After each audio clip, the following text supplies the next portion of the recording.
മുസ്ലിം വിരോധം പറയുന്ന MLA ഹിന്ദു വിശ്വാസികൾ എണീറ്റ് നിന്ന് പ്രതിഷേധിച്ച് അമ്പലത്തിൽ നിന്ന് പുറത്തേക്ക് പോകാൻ നിർബന്ധിതമാക്കുന്ന കൗതുകമുള്ള രംഗം, ആവേശമുണർത്തുന്ന രോമാഞ്ചമുള്ള ഒരു വീഡിയോയും സംഭവവും കാണേണ്ട കാഴ്ചയാണ്. യഥാർത്ഥത്തിൽ മതസൗഹാർദ്ദ ഇന്ത്യയുടെ ഒരു ഹിന്ദു ആയതിൽ, ഇന്ത്യക്കാരനായതിൽ അഭിമാനം തോന്നുന്ന സംഭവമാണ്. കണ്ടു നോക്കൂ. ಮೊನ್ನೆ ನೀವೆಲ್ಲ ಜಾಗೃತಿ ಮಾಡಕತ್ತ ಹೋಗಿ ನಾವು ತೆಗೆದ್ರೆ 8 ಎಕರೆ ವಕಫ್ ಈ ರೀತಿ ಇದು ರಾಜಕೀಯ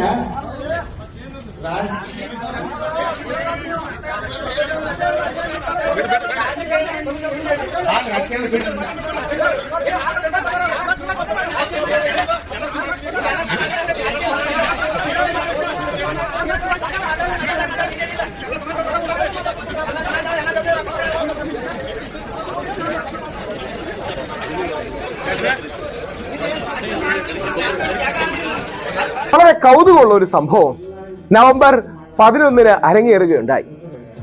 കർണാടകത്തിലെ MLA ആയ BP യത്നൽ അദ്ദേഹം ഒരു അമ്പലത്തിൽ വന്ന് മുസ്ലിം വിരോധം പ്രസംഗിച്ചതിന് അമ്പലത്തിലെ ഹിന്ദു ജനങ്ങൾ എണീച്ചു നിന്ന് അദ്ദേഹത്തിനെ കൂവുകയും പ്രതിഷേധിക്കുകയും അദ്ദേഹത്തിന് പ്രസംഗം പകുതി വഴി നിർത്തി വെളിയിൽ പോകേണ്ടി വന്നു.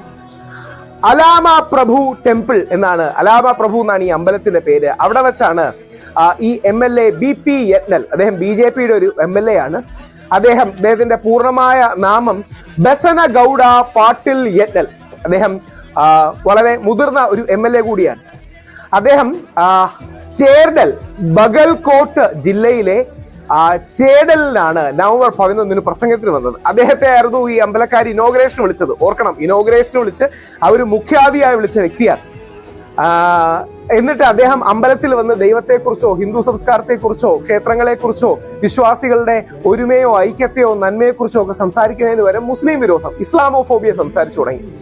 അദ്ദേഹം എന്നിട്ട് പറഞ്ഞു, വഖഫ് ബോർഡ് അദ്ദേഹത്തിന് അറിയുന്ന ഒരു കർഷകനിൽ നിന്ന് ഏക്കർ പിടിച്ചെടുക്കാൻ 8 ഏക്കർ പിടിച്ചെടുക്കാൻ ശ്രമിച്ചു എന്നൊക്കെ ചുമ്മാ പറയണാണ്, വെറുതെ പറയണം, ചുമ്മാ തെള്ളുകയാണ്. നമ്മൾ മുമ്പത്തെ വീഡിയോയിൽ കണ്ടതുപോലെ എങ്ങനെങ്കിലും അപരനുണ്ട്, നമ്മുടെ ലാൻഡ് പോകും, നാളെ മുസ്ലിങ്ങൾ നമ്മുടെ ലാൻഡിന് മേളിൽ കബ്സ അല്ലെങ്കിൽ ലാൻഡിന് മേളിൽ കയ്യേറ്റം ചെയ്യുന്നൊക്കെ പറയും, തള്ളുണ്ടാക്കി പറയുക. അപ്പൊ എന്നിട്ട് 8 ഏക്കർ അങ്ങനെ ഒരു ഫാർമറിന്റെ പേരൊന്നുമില്ല, ഏതോ ഒരു ഫാർമർ, അതായത് ഏതുപോലെ എന്ന് പറഞ്ഞാൽ തുള്ളിമരുന്ന് എന്ന് മുസ്ലിങ്ങൾ ഹിന്ദുക്കളുടെ ജനസംഖ്യ നിയന്ത്രിക്കുന്നു എന്നൊക്കെ പറയുന്ന പോലത്തുള്ള തെള്ളും കള്ളവുമാണ് സാധനം. മറ്റൊരു ലാൻഡ് ജിഹാദ്, ലവ് ജിഹാദ് സാധനമാണ് എന്നുള്ളത്.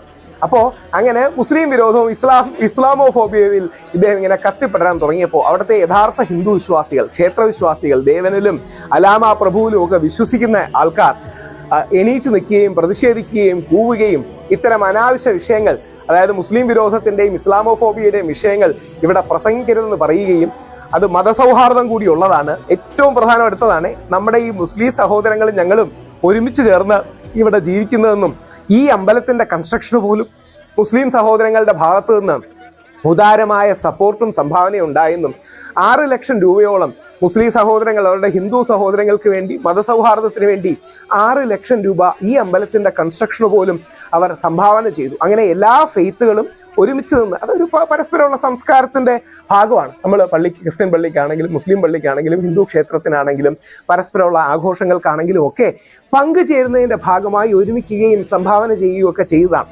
അപ്പോൾ ഇതൊക്കെ സാമൂഹികപരമായി, ദേശീയപരമായി ഇന്ത്യയുടെ ഏറ്റവും വലിയ മഹത്വമാണ്. ഓർത്ത് നോക്കുക, ഇന്ത്യയിൽ ഇപ്പൊ ഞാൻ രാമജന്മഭൂമി അല്ലെങ്കിൽ ബാബറി മസ്ജിദ് അല്ലെങ്കിൽ അയോധ്യയിലെ ധന്നിപ്പൂർ മോസ്കിലൊക്കെ പോയി എന്നാൽ കഴിയുന്ന സംഭാവന 2 സ്ഥലത്തും കൊടുക്കുകയുണ്ടായി. അത് നമ്മുടെ ഒരു കൾച്ചറാണ്, ഇന്ത്യൻ കൾച്ചർ എന്ന് പറയുന്നത്. അതാണ് ആർഷഭാരത സംസ്കാരം. ഈ MLA പറയുന്നതാണ് ആഭാസം. യഥാർത്ഥത്തിൽ അവിടുത്തെ ഹിന്ദു വിശ്വാസികൾ ചെയ്തതാണ് ആർഷഭാരത സംസ്കാരം. എന്നിട്ട് ഇത്തരത്തിൽ വൃത്തികെട്ട രാഷ്ട്രീയം സംസാരിക്കരുതെന്നും ഇത്തരത്തിൽ മുസ്ലിം വിരോധം സംസാരിക്കരുതെന്നും പറഞ്ഞ് അദ്ദേഹത്തിന് ഇറങ്ങി പോകേണ്ടി വന്നു എന്നുള്ളത് വളരെ കൗതുകമുണർത്തുന്ന, സന്തോഷമുണർത്തുന്ന, നന്മ പ്രദാനം ചെയ്യുന്ന, ഇന്ത്യ എന്ന ആശയത്തിൽ അഭിമാനം തോന്നുന്ന കാര്യങ്ങളൊന്നാണ്. അതേപോലെ ഇത് ഹിന്ദു അടക്കമുള്ള എല്ലാ പ്രമുഖ പത്രങ്ങളും ഇത് റിപ്പോർട്ട് ചെയ്തിട്ടുണ്ട്. ഹിന്ദു അടക്കമുള്ള പത്രങ്ങളിൽ വളരെ പ്രാധാന്യത്തോടു കൂടി ഇത് പറഞ്ഞിട്ടുണ്ട്. ഈ വഖഫ് എന്ന് പറഞ്ഞാൽ നമ്മുടെ ദേവസ്വം, മുസ്ലിം ദേവസ്വം അതാണ് വഖഫ്, അല്ലെങ്കിൽ ഹിന്ദു വഖഫ് അതാണ് ദേവസ്വം. ഇത്രയേ ഉള്ളൂ. മുസ്ലിം വഖഫ് എന്ന് പറഞ്ഞാൽ, അല്ലെങ്കിൽ ഹിന്ദു വഖഫ് എന്ന് പറഞ്ഞാൽ നമ്മുടെ ദേവസ്വം, മുസ്ലിം ദേവസ്വം എന്ന് പറയുന്നതാണ് അവരുടെ വഖഫ്. അപ്പോൾ ഈ വഖഫ് വിഷയത്തിൽ ഇസ്ലാമോഫോബിയ പ്രചരിപ്പിച്ച് അതിൽ നിന്ന് മുതലെടുപ്പ് നടത്താൻ നോക്കുകയാണ്. അവിടുത്തെ ഈ എത്തിയ MLA, ആ MLA ഉദ്ഘാടനത്തിന് വിളിച്ചിട്ടാണ് അതായത് അത്ര ആദരവോടെ ബഹുമാനത്തോടെയാണ് MLA ഉദ്ഘാടനത്തിന് വിളിക്കുന്നത്. അവിടുത്തെ ജനതയുടെ നന്മയും കൂടെ നിങ്ങൾ ആലോചിച്ച് നോക്കണം. MLAയുടെ ഭാഗത്തിന് അമ്പലത്തിന്റെ കുളത്തിന് വേണ്ടി ഫണ്ട് കാണും, അമ്പലത്തിന് വേറെ കാര്യങ്ങൾ ചെയ്യാൻ ഫണ്ട് കാണും. അങ്ങനെ ലക്ഷക്കണക്കിന് രൂപ ഒരുപക്ഷെ MLAക്ക് അവിടെ കൊടുക്കാൻ കഴിയും. ആ സ്ഥലത്തെ പ്രമുഖനായിരിക്കും, ശക്തനായിരിക്കും. അതൊക്കെ മറന്ന് യഥാർത്ഥത്തിൽ ദൈവവിശ്വാസവും മതസൗഹാർദ്ദവും രാജ്യസ്നേഹവും മനസ്സിൽ വെച്ച ആ ബാഗൽകോട്ട് ജില്ലയിലെ ജനങ്ങളുടെ കാലിൽ തൊട്ട് പ്രണമിക്കുന്നു. അത് അല്ലം പ്രഭു എന്നാണ് അവരുടെ ആ ക്ഷേത്രത്തിന്റെ പേര്. അത് ആ ദൈവീകതയുടെ അടയാളമാണ്. അതിശക്തമായി ഇദ്ദേഹത്തിനെ എതിർത്തു. ഇദ്ദേഹത്തിന് വേദി വിട്ടു പോകേണ്ടി വന്നു. അനാവശ്യമായി ഇതേപോലെ എന്താ പറയണേ, ഈ ഹെയ്റ്റ്, വിദ്വേഷം ജനിപ്പിക്കുന്നവർക്ക് അങ്ങനെയാണ് ക്ഷേത്രവിശ്വാസികളും ഹിന്ദു വിശ്വാസികളും മറുപടി നൽകേണ്ടത്. ആവേശം, ഹിന്ദു ആയതിൽ നമുക്ക് അഭിമാനിക്കാൻ കഴിയുന്ന, ഇന്ത്യക്കാരനായതിൽ നമുക്ക്, ഭാരതീയനായതിൽ നമുക്ക്, ഹിന്ദുസ്ഥാനി ആയതിൽ നമുക്ക് അഭിമാനിക്കാൻ കഴിയുന്ന രംഗമാണ്. ഈ രംഗം പരമാവധി നമ്മുടെ ജനങ്ങളിലേക്ക് എത്തിക്കണം. കാരണം ഇത്തരത്തിലുള്ള വിദ്വേഷത്തിനെതിരെയുള്ള, വിഷത്തിനെതിരെയുള്ള പ്രതിരോധങ്ങൾ നമ്മുടെ നാട്ടിൽ ആവശ്യമാണ്.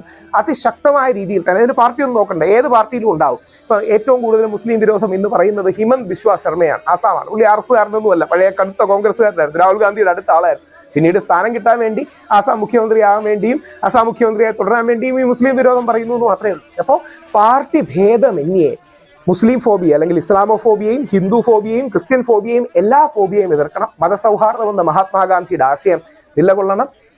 ഈ വലിയ ജനങ്ങൾക്ക് പ്രണാമം അർപ്പിക്കുന്നു. അവരിലാണ് ദൈവം, അവരിലാണ് പ്രത്യക്ഷ ദൈവത്തെ അല്ലെങ്കിൽ ദൈവീകതയെ നമുക്ക് കാണാൻ കഴിയുന്നത്. എല്ലാവിധ ആദരവും.